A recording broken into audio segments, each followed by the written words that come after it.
Ada seorang cowok yang namanya Arsya. Dia ini emang anak gunung. Dulu ikut Mapala dan di tahun itu, dia masih suka naik gunung. Umurnya Arsya ini udah hampir 30-an. Singkat cerita Arsya ini, ditinggal nikah sama pacarnya. Karena alasannya si Arsya ini, masih suka berpetualang dalam tanda kutip. Dan Arsya sakit hati, karena dia ditinggal nikah sama pacarnya. Lalu dia mau galing ke gunung. Dia mau naik Gunung Selamat di Jawa Tengah. Nah, dihubunginlah teman-temannya. Ternyata teman-temannya gak ada yang bisa ikut, dan menurut mereka pun cuaca lagi gak bagus, makanya gak ada yang berani. Sebenarnya Arsya ini naik Gunung Selamat udah 3-4 kali, karena lagi dalam keadaan patah hati ini. Arsya maksain buat naik gunung aja sendirian, dia mau jernihin pikiran yang ditinggal nikah. Nekatlah Arsya ini buat naik gunung. Singkat cerita, dia sampai sana sekitar jam 2-an, sampai ke kaki gunungnya. Di situ memang sepi banget. Bener-bener gak ada yang lagi naik, dan kata orang yang ada di sana, kalau masnya mau nunggu ada barengan ntar malam mas. Cuman kata Arsya, oh gak apa-apa mas, saya berani kok sendiri. Arsya ini gak tahu naik lewat jalur yang mana, karena ada beberapa jalur kalau buat naik Gunung Selamat. Tapi yang pasti, dia naiknya emang sunyi, dan sepi banget, karena emang bener-bener dia sendiri doang, dan mungkin emang jalur yang jarang orang lewatin kali ya. Akhirnya dia jalan, di tengah pendakian dia, dari bawah sampai ke pos 1, dia keinget. Sedihnya dia ditinggal pacarnya, dadanya makin berat, dia kesel banget, kayak semakin meluap. Dan di tengah-tengah kesunyian dan kesepian itu, gak ada orang. Tanpa sadar, Arsya ngeluapin perasaan dia kayak teriak-teriak, anjing, gua udah ngelakuin semua buat lu, kenapa lu ninggalin gua? Di studio dia udah teriak, marah-marah, segala macam. Sampai ngos-ngosan, dia berhenti sebentar, dia tarik nafas, buang nafas, dia coba buat naik lagi. Di tengah dia jalan lagi, Arsya ini merasa kayak ada yang aneh, karena kok udah mulai gelap dan ternyata pas dia lihat jam, itu udah 5:30, kenapa aneh? Karena menurut dia, dari bawah sampai pos 1 tuh cuma makan waktu sekitar 1,5 sampai 2 jam, tapi ini dia baru setengah perjalanan, tapi udah 3 jam, kok gak nyampe-nyampe. Dia mulai naik lagi, hari makin gelap, dan sialnya kabut tebel banget. Dan katanya kalau misalnya, udah turun kabut di Gunung Selamat gak boleh lanjutin perjalanan, karena bahaya juga. Tapi ya balik lagi, si Arsya ini tetap ngotot mau naik, walaupun mau naik juga gak mungkin kelihatan, apalagi udah mulai gelap kan, makanya si Arsya ini tuh kayak nekat banget.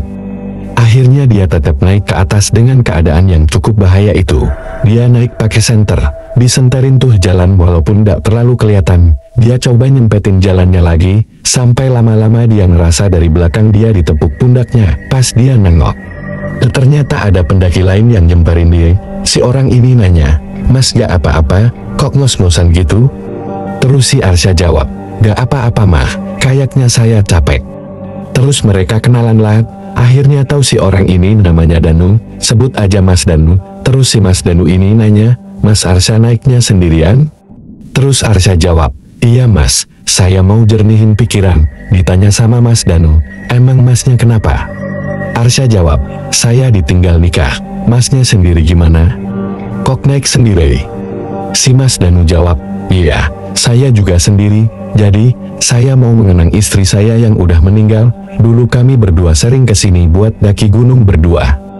Akhirnya, setelah obrolan itu, mereka sepakat tuh, ya udah kita daki berdua aja ke atas. Sampailah mereka di pos 1, mereka bangun tenda di situ.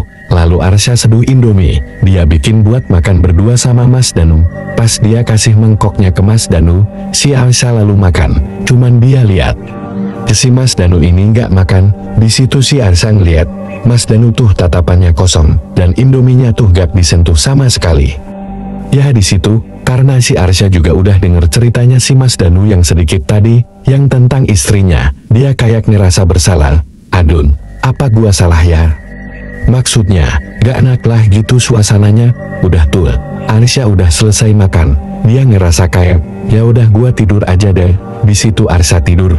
Pas dia lagi tidur, tiba-tiba Arsya kebangun, gara-gara si Arsya ngedengar kalau ada suara Mas Danu nangis sesegukan.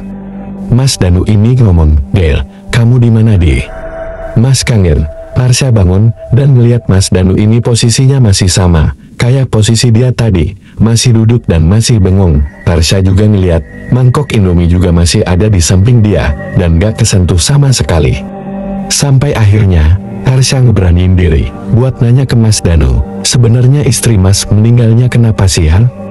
Akhirnya Mas Danu ini cerita, kalau istrinya itu meninggal, karena hilang di gunung ini, dan sampai sekarang gak pernah ketemu. Mas Danu bilang di situ, harusnya dulu aku gak ngumpahin gunung ini.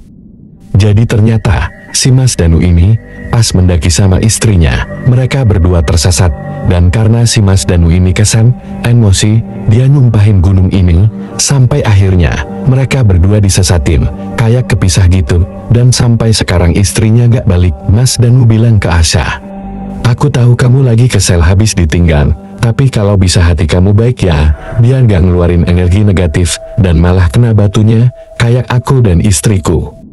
Nah di situ Arsya keinget dong, dia sempat ngomong kotor gitu, dia keinget itu, dan ya udah dia akhirnya sadar gua nanti pas naik ini, gak boleh lagi ngomong kotor gitu, gua harus lebih sopan pas lagi ngedaki. Singkat cerita, dari situ mereka memutuskan, buat lanjut aja naik, mendaki. Di situ tuh keadaannya sekitar jam 10-an malam. Nah di tengah jalan itu, Arsya ngeliat, Mas Danu nih mukanya agak pucat, dan udah lemes gitu. Mungkin, karena gak makan kayaknya, dan dia udah kelihatan gak kuat lagi. Sampai akhirnya gak lama dari situ, Mas Danu bilang, Mas maaf saya gak kuat, Masnya duluan aja, Mas ikutin aja nih jalannya. Pokoknya nanti Mas sampai ke atas kok, yang penting jangan belok-belok kemana-mana, ikutin aja jalannya, dia bilang gitu. Akhirnya Arsya jalanlah sendirian. Sampai tiba-tiba, sekitar 1 jaman, dia jalan mendaki sendiri. Dia nemuin kayak tangga bebatuan, padahal Arsya udah beberapa kali naik gunung selamat.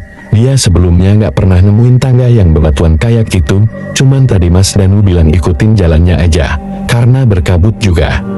Ya udah dia ikutin tuh jalannya, dia naik ke tangga bebatuan itu, dan sampai di atas, dia nemuin padang rumput yang luas banget, dan gak pernah dia temui di Gunung Selamat. Terus dari jauh, dia ngeliat ada sumur, dan di sebelahnya ada kakek-kakek. Aneh tapi nyata di atas gunung itu, ada padang rumput luas banget, dan ya seperti yang Arsya bilang, dia gak pernah lihat ada itu. Akhirnya disamperinlah kakek itu. Arsya bilang, nuhun bah, ini di mana ya? Kakek-kakek itu gak jawab apa-apa, dan tiba-tiba ngomong, saya gak tahu kamu siapa, leluhur kamu siapa, tapi penunggu di sini gak suka sama kamu. Kamu datang dengan hati yang buruk, dan penuh dengan kebencian, kamu tahu kal, kamu udah berbuat tidak sopan. Nah di situ Arsya keinget, tadi yang dia di bawah teriak-teriak, yang dia kayak ngomong kotor, gara-gara dia kesel, ngeluapin yang dia rasain, si Arsya ngomong kakek-kakek ini. Dia saya ngelakuin kesalahan mbak, maafin saya gak bermaksud. Si kakek-kakek ini langsung ngomong, kamu turun sekarang, dan kamu ambil segenggam tanah, kamu makan, sambil ucapkan, lebih baik saya makan tanah, dibanding tanah yang makan saya. Akhirnya si Arsya langsung turun, dan setelah turun dari tangga yang bebatuan itu, sampai dia nemu tanah.